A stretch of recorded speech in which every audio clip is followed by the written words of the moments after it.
Hashem clearly says here that the land of the Philistines, the Plishtim, would belong to Yitzhak and his progeny forever, and that he should stay there and not go down to Egypt like his father once did.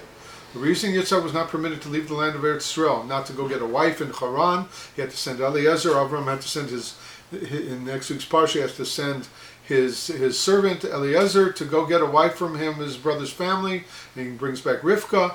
And Yitzhak was not allowed to go himself, and nor was he allowed in during the famine later on, after Avram had passed away.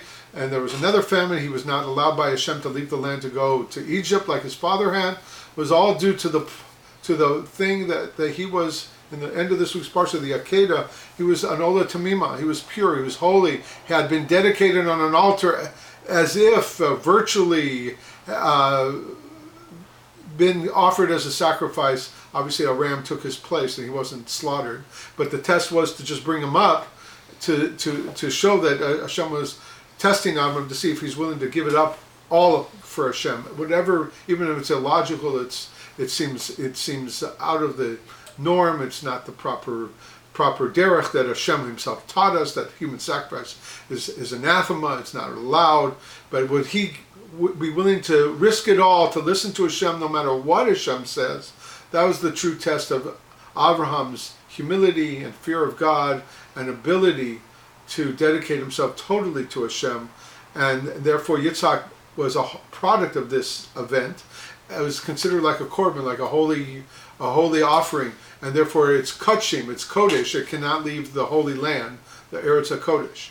So that's why Hashem is not permitting him to leave. Later on, Yaakov leaves to go to Haran, like Yitzhak, his father, was not allowed to go, and he gets Rachel and Leah's 2 wives, 4 wives really, and comes back to Eretz Yisrael. And later he starts the exile in Egypt and is permitted to leave Egypt and commanded to leave Egypt to go down to where Yosef was in Mitzrayim and rejoin the family and reunite the family and begin the long Galus Mitzrayim, the exile and the slavery, etc., that started a little while after Yaakov went down there. In any event, so the Eretz Plishtim, the land of the Philistines, belongs to us. And meanwhile, while we were trying to get this correct, this statement correct, I found the pasuk I couldn't find before. It's not in last week's parsha, Lech Lecha.